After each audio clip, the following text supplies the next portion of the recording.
I wanted to talk about something a little bit different on the way home today.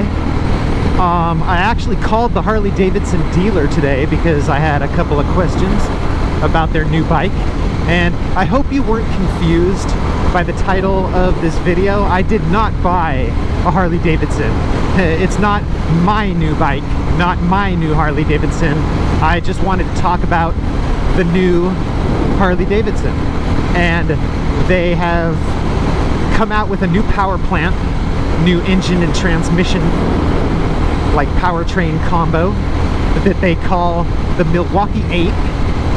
And they have also made some really big changes, or are in the process of making some really big changes as a company. And I just wanted to talk about those things, talk about what I've heard, and if you know anything more about these things that you would like to inform me on, or get me up to speed or whatever, anything that I left out, please leave it in the comments section down below. So, one of the guys that I know up in the canyon that I hang out with, he just bought a brand new Harley Davidson, and it's got their brand new Milwaukee 8 engine. And they totally changed the engine, totally redid it from the ground up. It's completely redone. And their old engine was like 2 cams, and it had 2 valves per cylinder. And this new Milwaukee 8 power plant is a single cam engine, and it actually has 4 valves per head. That's why they call it the Milwaukee 8, because it's got 8 valves total. You know, like the RC8 and the Super Duke, both of those are 8 valve engines. And another thing that Harley changed is that Milwaukee 8 has 2 spark plugs per cylinder, which is the same as KTM. They do the same thing, have 2 spark plugs per cylinder, and it actually makes more power because it is burning the fuel more completely. It gives a more uniform burn in the combustion chamber when it lights the fuel, and therefore it runs cleaner and it makes more power, and it probably gets better gas mileage too. So those are some things that they changed about the engine. And the guy that I was talking to, he told me something that I honestly did not believe, and that's why I had to call the Harley Davidson dealer today and ask them about this.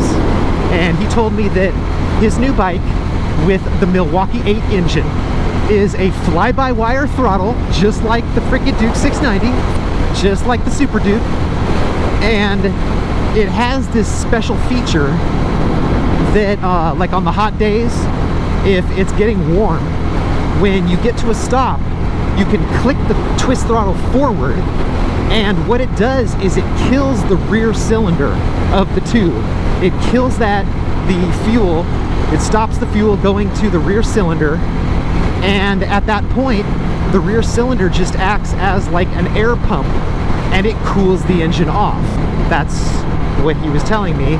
And I called the Harley Davidson dealership, and the guy I talked to, the salesman, he verified that. It's almost like some of the like I've seen like Dodge Chargers and stuff that have V8s. What they'll do is when you get up on the freeway and get cruising, they'll actually kill 4 of the cylinders, so you're just running off of 4 instead of 8. And that's enough just to like keep you going or whatever, because you don't really need power. And then like if you get to a grade, you know, like where you're going up a hill or something, then it'll fire up those other 4, so you have a full V8 to pull, you know, like when you need the power. But I never thought of a bike doing that, like, or why they would do that. And it's for cooling, is what I've been told. And why does he have his left signal on?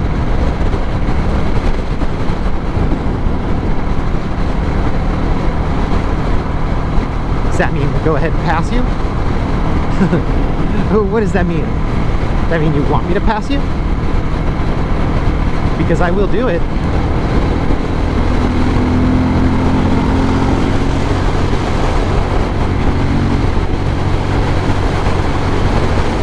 Yeah, so I guess when you get to a light, it kills that rear cylinder, and it's just I think it's like below 1,000 RPM is what it is.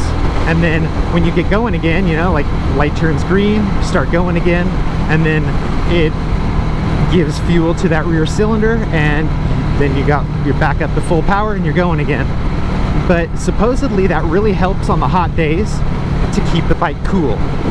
And they've also done some other things with like how the water circulates through the engine, and it's an engine that uses what they call twin cooling. So it is both an air-cooled and water-cooled engine. It is water-cooled, but it does need the air to cool it off as well. It uses both. So that's the new Harley Davidson power plant. But let's talk about the new Harley Davidson, because that's actually been something to talk about that is definitely changing in a major freaking way, because Harley has 3 factories in America right now. They have one in York, one in Kansas City, and one in Milwaukee, and they are closing the plant in Kansas City, and it is going to put 800 people out of work. And they are going to be hiring like 400 more people at one of the other factories, you know, like maybe at like Milwaukee or York or whatever. You know, they're going to be hiring more people, and I heard it's going to be 400 positions more. But I don't know. If I was one of those 800 people, I would be pretty bummed. They are definitely scaling back. They've canceled the production of quite a few different models of bikes. Supposedly, they're having a very hard time selling Harleys right now.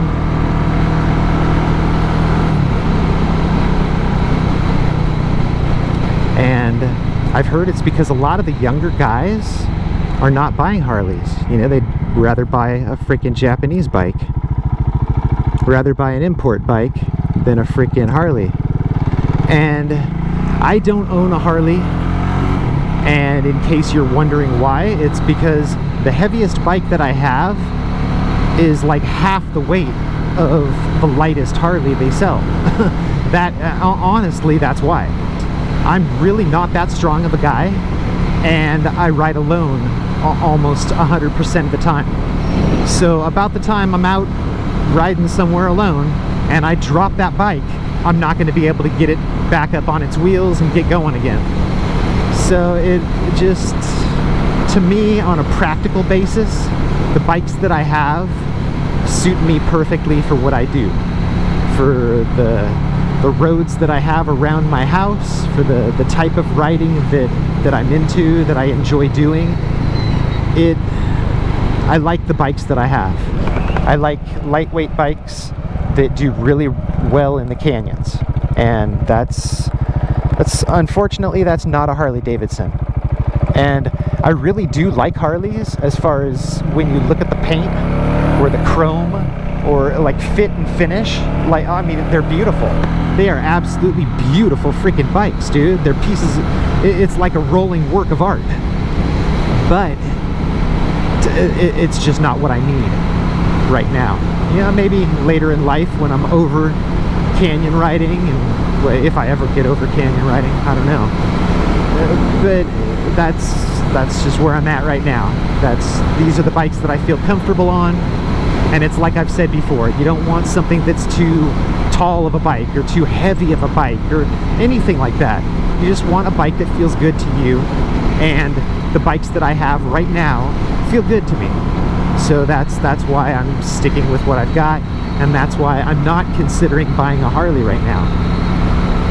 So just figured I'd talk about that stuff. I wanted to let you know about Harley's new engine and let you know about the new Harley Davidson, you know, the changes that they're making to their company to try to just make it through the times. You know, times are changing, the economy is constantly changing, and people's opinions and, you know, people's desires or the fashion, or, you know, what's cool, what's not cool, what's in or what's not in, it's constantly changing. So hopefully they can make changes to their company and to their bikes that will make people keep buying them, and hopefully we'll see Harley Davidson around for hundreds and hundreds of more years.